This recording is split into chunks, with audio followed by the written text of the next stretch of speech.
ഒരിക്കൽ വൃക്ഷങ്ങളെല്ലാം തങ്ങൾക്കൊരു രാജാവിനെ അഭിഷേകം ചെയ്യുവാൻ പോയി. അവ ഒലിവ് വൃക്ഷത്തോട്, നീ ഞങ്ങൾക്ക് രാജാവായിരിക്ക എന്ന് പറഞ്ഞു.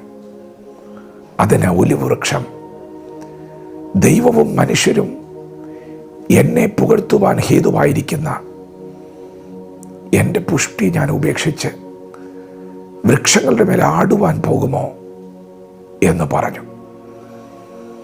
ദൈവത്തിൻ്റെ മാറ്റമില്ലാത്ത വചനം ശ്രദ്ധിക്കുന്ന പ്രിയപ്പെട്ടവരെ,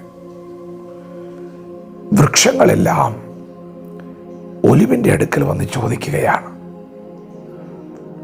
നീ ഞങ്ങൾക്ക് രാജാവായിരിക്കാം. അതിന് ഒലിവ് കൊടുത്ത മറുപടി, ഞാനിപ്പോൾ നിൽക്കുന്നിടത്ത് നിന്ന് ഞാൻ മാറത്തില്ല.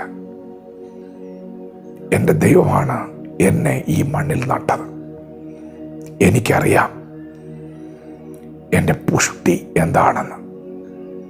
എൻ്റെ പുഷ്ടി അത് ദൈവത്തിന് പ്രസാദകരമാണ്, സന്തോഷമാണ്. അപ്പോൾ തന്നെ അത് മനുഷ്യർക്കും സന്തോഷമാണ്. ഞാൻ ദൈവത്തിനൊരു സന്തോഷമാണ്, ഞാൻ മനുഷ്യനും ഒരു സന്തോഷമാണ്. അതുകൊണ്ട് എന്നെ നട്ടിരിക്കുന്ന ഈ മണ്ണിൽ നിന്ന്, ഞാനിപ്പോൾ ആയിരിക്കുന്ന ഈ അവസ്ഥയിൽ നിന്ന് ഞാൻ മാറത്തില്ല. എൻ്റെ പുഷ്ടി ഞാൻ ഉപേക്ഷിക്കുകയില്ല. അത് നിലപാടാണ്. ഒലിവിനറിയാം ഒലിവിൻ്റെ പുഷ്ടി എന്താണെന്ന്. പ്രിയപ്പെട്ടവരെ, നാം ഓരോരുത്തരും അതറിയണം. നമ്മുടെ പുഷ്ടി എന്താണെന്ന്, നമ്മുടെ സ്റ്റാറ്റസ് എന്താണെന്ന്. സങ്കീർത്തനക്കാരൻ ഇങ്ങനെ പാടി, ദുഷ്ടന്മാരുടെ ആലോചന പ്രകാരം നടക്കാതെ, പാപികളുടെ വഴിയിൽ നിൽക്കാതെ, പരിഹാസികളുടെ ഇരിപ്പിടത്തിലിരിക്കാതെ, യഹോവയുടെ ന്യായപ്രമാണത്തിൽ സന്തോഷിച്ച് അവൻ്റെ ന്യായപ്രമാണത്തെ രാപ്പകൽ ധ്യാനിക്കുന്ന മനുഷ്യൻ ഭാഗ്യവാൻ.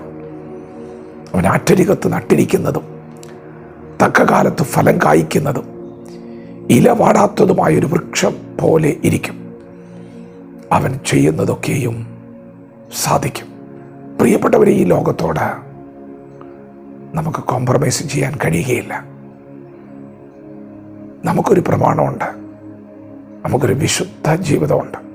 നമ്മുടെ ദൈവം വിശുദ്ധനാകയാൽ നമ്മൾ ഓരോരുത്തരും വിശുദ്ധരായിരിക്കണമെന്നാണ് ദൈവത്തിൻ്റെ കൽപ്പന. അങ്ങനെ നിങ്ങൾ ദൈവത്തെ സ്നേഹിച്ചാൽ, വചനത്തെ സ്നേഹിച്ചാൽ, വചനപ്രകാരം വേർപാടിലേക്കും വിശുദ്ധിയിലേക്കും വന്നാൽ ദൈവം നിങ്ങളെ ഒരു വൃക്ഷത്തെ പോലെ നടും. ആറ്റരികത്ത് നട്ടിരിക്കുന്ന ഒരു അനുഭവത്തിൽ തക്ക കാലത്ത് ഫലം കായ്ക്കുന്ന ഇലവാടാത്ത ഒരു വൃക്ഷം പോലെ നിങ്ങളാകും. നിങ്ങൾ ചെയ്യുന്നത് മുഴുവനും സാധിക്കും. ഒരു ദൈവിക അനുഗ്രഹം നിങ്ങളിൽ വെളിപ്പെടാൻ പോകുന്നു. വചനത്തിനു വേണ്ടി തീക്ഷ്ണത കാണിക്കുന്ന ദൈവവൈതലേ, ദൈവത്തെ വിട്ടുമാറാതെ ഈ ലോകത്തോട് വേർപെട്ട് സത്യത്തിന് വേണ്ടി നിൽക്കുന്ന ദൈവവൈതലേ, നിന്റെ ജീവിതത്തിൽ അനുഗ്രഹം വെളിപ്പെടാൻ പോവുകയാണ്. വിശ്വസിക്കുക. ദൈവം നീതിയോടെ ഭയങ്കര കാര്യങ്ങളിൽ ഉത്തരമരുളും. ദൈവം നേരുള്ളവനാണ്. അവൻ നിന്റെ പാറയാണ്. ദൈവത്തിൽ നീതികേടില്ലെന്ന് ദൈവം കാണിക്കും. നീ പരമാർത്ഥതയോടെ, വിശ്വസ്തയോടെ ദൈവത്തെ സേവിച്ചതിൻ്റെ നന്മ നിന്നെ തേടി വരുന്നുണ്ട്.